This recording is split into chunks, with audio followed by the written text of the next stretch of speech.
নমস্কার, আমি অমৃতা। আমার চ্যানেলে আপনাদের স্বাগত। আজ আপনাদের পড়ে শোনাব বিভূতিভূষণ বন্দ্যোপাধ্যায়ের লেখা একটি গল্প, বাটি চচ্চড়ি।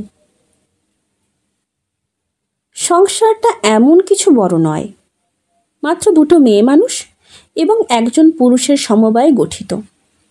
ডাক্তার, ডাক্তারের বউ এবং তাদের এক বিধবা পিসি। আবার এই পিসিমা ডাক্তারের চেয়ে বছর দশেকের ছোট। সরকারি হাসপাতালের পুরনো ডাক্তার। চক্রধরপুরে বদলি হয়েছে সম্প্রতি।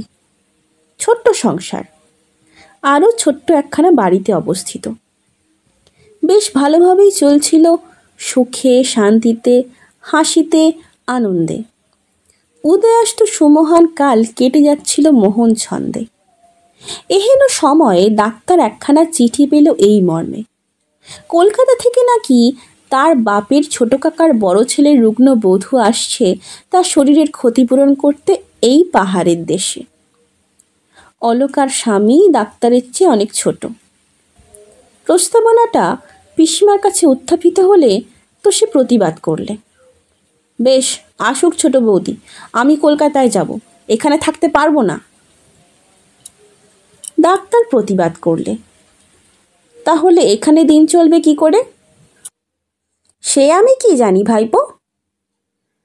পিসিমা ওই বলেই ডাক্তারকে সম্বোধন করেন। কিন্তু বৌমা আসছেন রোগা মানুষ, তাকে দিয়ে তার সংসারের কাজ করানো যাবে না। আর তোমাদের বউ তখন হয়ে পড়বে একা, ছেলে পিলে নিয়ে আর কদিক সামলাবে বলো? তাছাড়া কলকাতায় তো দেখছি মানুষের অভাব তেমন নেই।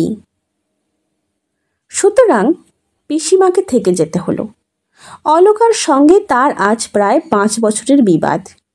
সেই বিবাদের ঝাঁজেই সে প্রতিবাদ করেছিল। তবে সে প্রতিবাদ টিকল না কিছুতেই ডাক্তারের প্রবল যুক্তির কাছে। ওদিকে অলকা এলো যথাসময়ে। দীর্ঘদিন ম্যালেরিয়ায় ভুগে ভুগে তার দেহের সক্রিয় কলকবজাগুলো অচল প্রায় হয়ে গেছে। শরীরের সে কান্তি বা শোভা নেই, মুখশ্রী হয়েছে কালিমালিপ্ত। গায়ের হাড়গুলো এমনভাবে বার হয়ে পড়েছে যে তাদের এক একখানা করে গোনা যায় অক্লেশে। আসার পরের দিন তো ডাক্তার পরীক্ষা করলে, দেখলে জীবনের আশা বড় কম। নিজের মৃত্যুর জন্য সে নিজে দায়ী, কারণ সে মৃত্যু ডেকে এনেছে অযথা নিজের নির্বুদ্ধিতার ফলে এবং চিকিৎসার অভাবে। এমনকি এই কথা বললে হয়তো অত্যুক্তি হবে না যে সে ক্ষয়ে ক্ষয়ে নিঃশেষের পানে এগিয়ে যাচ্ছে ক্রমশ। নিছক ভাইটামিনের অভাব বা খাদ্যপ্রাণের অকিঞ্চিতকরতায়। স্বামীর দীর্ঘদিনের বেকার অবস্থা রোগের আর একটা কারণ বলা যেতে পারে। যা হোক, বৌমার চিকিৎসা এবার চলতে লাগলো যথাসাধ্য। কিন্তু সে চিকিৎসার কোনো সুফল ফলল না মাসখানেকের মধ্যেও। ডাক্তার হতাশ হয়ে মাথায় হাত দিয়ে বসল। তবু অলকার রোগ কমল না, পরন্তু বৃদ্ধি পেতে লাগলো একটু একটু করে দিন দিন, সকলের চেষ্টাকে ব্যর্থ প্রতিপন্ন করে। অলকার নুন খাওয়া নিষেধ। কোনো এক রাজার মেয়ে নাকি তার বাপকে নুনের মতো ভালোবাসত। সুতরাং নুনের প্রয়োজনীয়তা কিংবা গুণ সামান্য নয়। তাই অলকা সচরাচর নুনহীন তরকারি খেত না। ডাক্তারের বউ আবার লোককে খাওয়াতে না কি বড় ভালোবাসত। সুতরাং অলকার খাওয়ার কষ্ট দেখে তার করুণ মন ক্লিষ্ট হতো অত্যন্ত। অনেক বলে কয়ে সে স্বামীর কাছ থেকে বৌমার সামান্য একটু বাটি চচ্চড়ি খাবার অনুমতি পেয়েছিল এবং প্রতিদিন তার জন্য একটা বাটি চচ্চড়ি করে দিত সযত্নে। সেদিন অনেকগুলো বিছানা পরিষ্কার করে উঠতেই ডাক্তারের বউয়ের বেশি বেলা হয়ে গেল। পিসিমা তাড়াতাড়ি স্নান করে এসে রান্না করতে বসল। আর বৌমা বাতায়ন পাশে বসে দূর আকাশের পানে তাকিয়ে দেখতে লাগলো অপরূপ মেঘের খেলা। দূরে অতিকায় ধূমের মতো দাঁড়িয়ে আছে আকাশচুম্বী পর্বত। তার নিচে ইতস্তত বৃক্ষলতা শোভিত কালো বর্ণের ছোট ছোট পাহাড়, তাদের গায়ে লাল কাঁকড়ে বঙ্কিম পথরেখা। মনে হয় যেন কোন অচিন দেশে চলে গেছে পাহাড়ের বুক বেয়ে। বৌমা অন্যমনস্ক হয়ে ভাবছিল। এমন সময় ডাক্তারের বউ ভিজে চুল মুছতে মুছতে এসে বললে, বৌমা, আজ কি দিয়ে দুধ সাবো খাবে? যা হোক দিয়ে খাবো এখন মা। কেন বাটি করতে দিলে না? থাকগে, কুটনো তো সব কোটা হয়ে গেছে। তা হোক, তুমি একটা বাটি করতে দাও মা। কথা শেষ করে ডাক্তারের বউ গৃহত্যাগ করে আর বৌমা উঠে যায় বাটি চচ্চড়ির কুটনো কুটতে। পিসিমা কড়ার ওপর মাছ দিয়ে একবার বাটির পানে তাকিয়ে নিল। তারপর বলি, হ্যাঁ গা বৌদি, আমার গতরে কি এমন পোকা পড়েছে? বৌমা সবিস্ময়ে কয়, কেন ঠাকুরঝি? মুখরা পিসিমা তখন ফেটে পড়লেন। আমি কি বাটির কুটনো কুটতে পারি না? না কুটলে হাতে পক্ষাঘাত হতো? তেজ করে আমায় একবার বলা হলো না? রোগ তো 12 মাস লেগেই আছে, তার আবার অত দেমাক কিসের? রুগ্না বধূটির শুষ্ক নয়নদ্বয় বিদীর্ণ করে ঝরে পড়ে অঝরে মুক্তার মতো অশ্রুকণা, নিদারুণ ঘৃণায় ও বেদনায়। ননদের এই বাক্যবাণের সুতীব্র আঘাতে, স্বামীর অর্থহীনতা এবং নিজের রোগের চিন্তায় তার সারা কোমল অন্তরাত্মা সহসা রিডি করে ওঠে। আর পিসিমার মুখে তখন যেন তুবড়িতে আগুন লেগেছে। সমস্ত বারুদ না নিঃশেষিত হলে সে নীরব হবে না। বৌমা আস্তে আস্তে বাটিটা নিয়ে আসে সকলের অজ্ঞাতসারে। ঘণ্টা 2 পর পিসিমার বারুদ ফুরিয়ে যেতে ডাক্তারের বউ এসে বললে, বৌমা, বাটিটা আমায় দাও মা, আমি করে দিচ্ছি। ছি ছি, মানুষকে মানুষ অমন করে বলে? 20 বছরের রোগশীর্ণ বধূটি আজ সারা হৃদয় মথিত করে কেঁদে ফেলল বিপুল বেদনায়।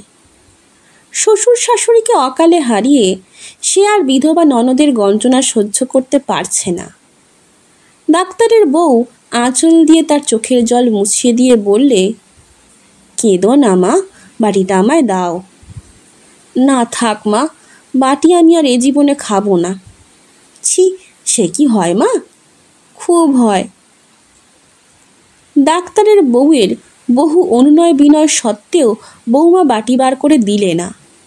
ডাক্তারের বউ বেলা 1টা পর্যন্ত বাটির খোঁজে সমস্ত কিছু তন্ন তন্ন করে দেখল, কিন্তু কোথাও সে বাটি পাওয়া গেল না। আর পাওয়া গেল না সে কোটা তরকারিগুলো। সেদিন রাতে ডাক্তার গিয়েছে রিহার্সাল দিতে। এবার পূজায় নাকি ভারী ধুম করে থিয়েটার হবে। ডাক্তারের বউ মুখের মধ্যে অনেকগুলো এলাচ পুড়ে ছাড়পোকা মারতে বিছানা পাতি পাতি করে খোঁজে। এ তার নিত্যকার অভ্যাস। রাতে সে বড় একটা ঘুমোয় না। এমন সময় পাশের ঘরে বৌমা উত্তক্ত হয়ে বললে, ভালো জ্বালা, দরজাটা যে কিছুতেই খুলছে না মা। ডাক্তারের বউ আলো নিয়ে এগিয়ে এলো। কি হয়েছে বৌমা? দেখো না মা, দরজার খিল কিছুতেই পাচ্ছি না। দরজা তো খোলা বৌমা, তবে খিল কোথায় গেল? ডাক্তারের বউ জানে যে তার জ্যাঠাইমা মৃত্যুর পূর্বে এই রকম দিগ্ভ্রান্ত হয়ে গেছিল। বৌমার এই রহস্যজনক আচরণে সে রীতিমতো ভয় পেয়ে গেল। আস্তে আস্তে নিজে এসে দরজাটা খুলে দিলে। সামান্য পরে বৌমা বাইরে থেকে ফিরে এসে আবার নিজের বিছানায় শোয় এবং ডাক্তারের বউ মশা তাড়িয়ে পুনরায় মশারিটি গদির তলায় গুঁজে দেয়। তারপর কখন ঘুমিয়ে পড়ে জানে না। ডাক্তারের ডাকে ধর্মর করে উঠে দরজা খুলে দিল। ডাক্তার বললে, যেন মোষ একেবারে, ঘুমে অচেতন। থাক, খুব হয়েছে। 8 ঘন্টা ধরে একজন ভদ্রলোক ডাকছে। সকালে অতগুলো কাঁথা তোষক কাচলে ও ভদ্রলোকেরও এই দশা হতো নিশ্চয়ই। ডাক্তার শুয়ে ঘুমিয়ে পড়ে। কতক্ষণ যে ঘুম ঘুরে কেটেছিল দুজনের তা হয়তো তারা জানে না। ডাক্তারের বউ সহসা সচেতন হলো স্বামীর আহ্বানে।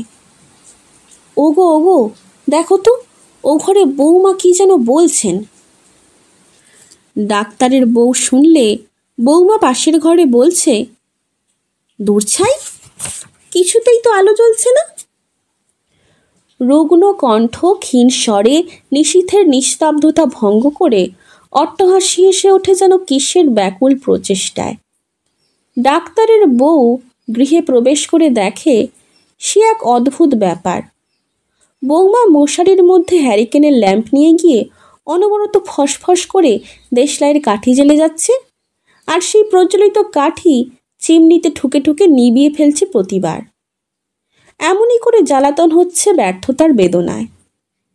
ডাক্তারের বউ স্তম্ভিত হয়ে স্থাণুর মতো স্থির হয়ে থাকলো এক মুহূর্ত। তারপর বললে, বৌমা, ও কি করছো মা? বউ মৃদু ক্রন্দনের সুরে বললে, দেখো দেখিন মা, আলোটা কিছুতেই জ্বলছে না।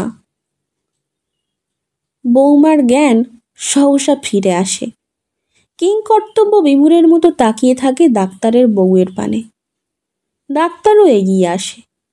তারপর তড়িত বৌমাকে পরীক্ষা করে বলে, শিগগির আগুন করে ওর হাত পা সেক করো।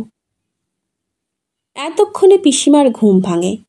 সে আলস্য ত্যাগ করে পিট পিট করে তাকিয়ে থাকে। ডাক্তার এসে তাড়াতাড়ি বৌমাকে একটা ইঞ্জেকশন করে দিলে। তারপর বাইরে গিয়ে বললে, না, এত করেও বৌমাকে বাঁচাতে পারলুম না। নয়ন কোণ থেকে ঝরে পড়ে বিন্দু বিন্দু অশ্রুকণা। ডাক্তারের বউয়েরও চক্ষু হয় বাদল দিনের সজল আকাশের ন্যায়। মুহূর্তে সব কিছু এলোমেলো হয়ে যায়।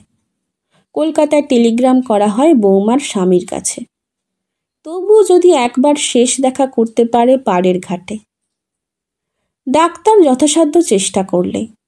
স্বামী এলো দূরান্তর থেকে, আর এলো তার মেজদি, গলার বোতাম বাঁধা দিয়ে একেবারে শেষ ক্ষণে।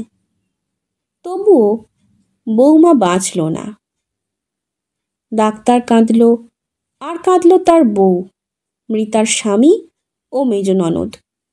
শুধু কাঁদেনি তার বিধবা ছোট ননদ, কারণ মৃতার সঙ্গে তার কথা বন্ধ প্রায় ৫-৬ বৎসর যাবৎ। আর সেই কারণেই সারা রাত দিগ্ভ্রান্ত একজনকে মশারির মধ্যে দেশলাই জ্বালাতে দেখেও নিবারণ করতে পারেননি কিছুতেই।